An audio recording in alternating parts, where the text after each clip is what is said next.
November 11 Bharathiyar பிறந்த நாள். அதனால் இன்னைக்கு பாரதியாரை பற்றி சொல்லலாம்னு நினைக்கிறேன்.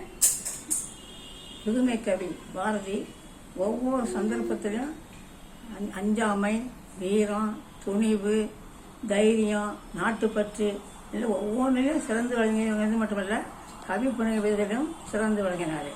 அவர் எட்டயபுரத்தில் பிறந்தார். பிறக்கும்போது அதுக்கு சுப்பிரமணியன் என்று பேர் வைத்தாங்க. அவங்க அப்பா சுப்பிரமணியன் பேர் வச்சப்போ அவருக்கு 5 வயசுலேயே அவங்க அம்மா இறந்துட்டாங்க. 7 வயசில் அவர் அழகாக நிறையா கவி பாடும் திறமை இருந்தார். அப்போ அவங்க அம்மா இருந்ததுக்கப்புறம் 7 வயசில் அவங்க சகோதரி மூலம் காசி பல்கலைக்கழகத்தில் முதல்ல 7 வயசுலாம் அது என்ன பண்ணுறாரு, எட்டயபுரத்து சமஸ்தான மன்னர்கிட்ட போய் பாட்டு பாடி பாரதி அப்படிங்கிற பட்டத்தை வாங்குறாரு. அதுக்கப்புறம் தான் அவர் சுப்பிரமணியங்கிற பேரோட சுப்பிரமணிய பாரதியார் அப்படின்னு அவரை எல்லாரும் கூப்பிடுவாங்க.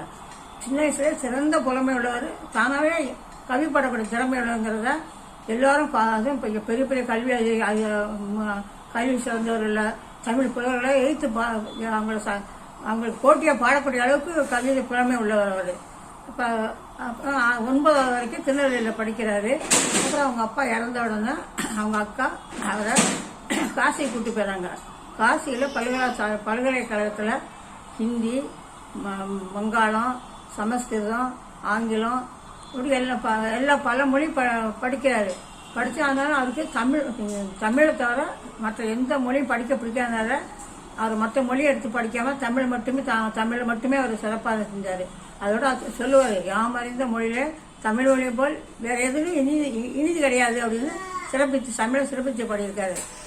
அப்புறம் சின்ன பிள்ளைகள் ரொம்ப வறுமையில் கஷ்டப்பட்டுருக்காரு. அவருக்கு 14 வயசாக இருக்கும்போதே 7 வயசு செல்லம்மாங்கிறவங்க கல்யாணம் பண்ணி வச்சுட்டாங்க.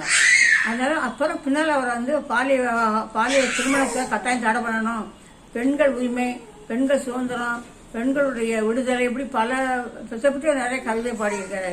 பெண் உரிமை, பெண்களுக்கு உரிமை கொடுக்கணும், அவங்களுக்கு சமத்துவம் கொடுக்கணும், எல்லாத்துலேயும் அவங்களுக்கு சொத்துல உரிமை கொடுக்கணுங்கிறதெல்லாம் அப்போவே அந்த நூற்றாண்டுகளுக்கு முன்னாலேயே அவர் பாடியிருக்காரு.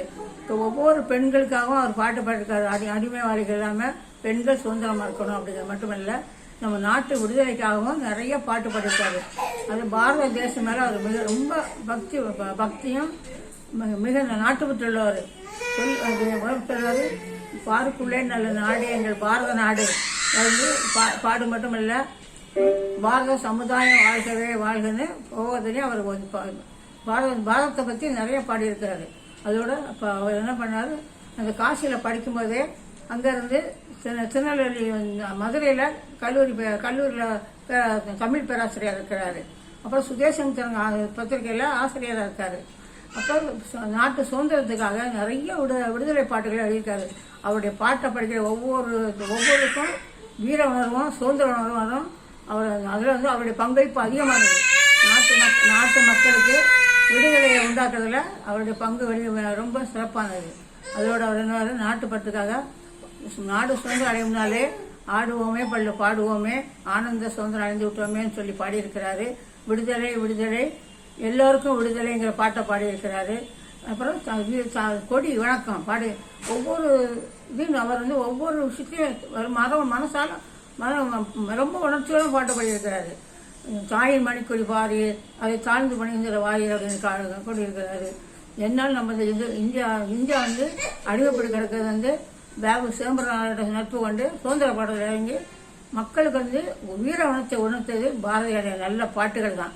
ஒவ்வொரு இளைஞர்களுடைய உணர்வுகளை தூண்டி நாட்டுக்காக போராடணுங்கிறதுல அவர் தைரியமாக நிறைய பாட்டு பாடியிருக்காரு. அதோட ஜாதி ஒழிப்பு, தீண்டாமை ஒழிப்பு,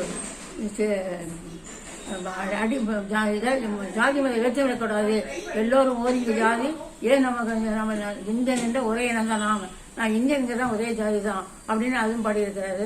அது மாதிரி பசி பட்டினி இருக்கிறவங்களுக்கு பாடியிருக்கிறாரு. எப்படின்னா, தனி ஒருத்தனுக்கு உணவுலன்னு சொன்னால் இந்த ஜகத்தையே நம்ம பரிசா கொடுக்கணும், அப்படி ஒரு நம்ம நாடு வரணும், யாரும் பசி தீர்க்க விடக்கூடாதுங்கிறாரு. அது மாதிரி பறவைகள் மேலே, காக்கா குருவி மேலேயும் பக்தி உள்ளவர். அதுகளுக்கு அவர் ரொம்ப வறுமையாக கஷ்டப்பட்ட வீட அவர் மனைவி சமைக்க வச்ச அரிசியோ சாப்பாடு அங்கே வெளியே உட்காந்துருந்து அந்த எல்லா பறவைகளுக்கும் போட்டுருவார். அவர் மனைவி ரொம்ப ரொம்ப சிரம கஷ்டப்படும் போது சுதந்திர போராட்டத்தில் மக்களை தூண்டி விடுறாங்கிறதுக்காக அவர் வந்து ஒரு மாதம் ஜெயிலில் போட்டுடுறாங்க. ஜெயிலில் இருந்து விடுதலையாகி அந்த கடைநல்லூரில் அவர் 2 வருஷம் அங்கே இருக்கிறாரு. அதுக்கப்புறம் அப்பவும் அவர் ஒவ்வொரு பாட்டிலையும் பாட்டு மூலமே தன் உணர்ச்சியான மக்களுக்கு உணர்ச்சியை ஊட்டி விட்டு விடுதலைக்கான வேண்டியது செய்கிறாரு.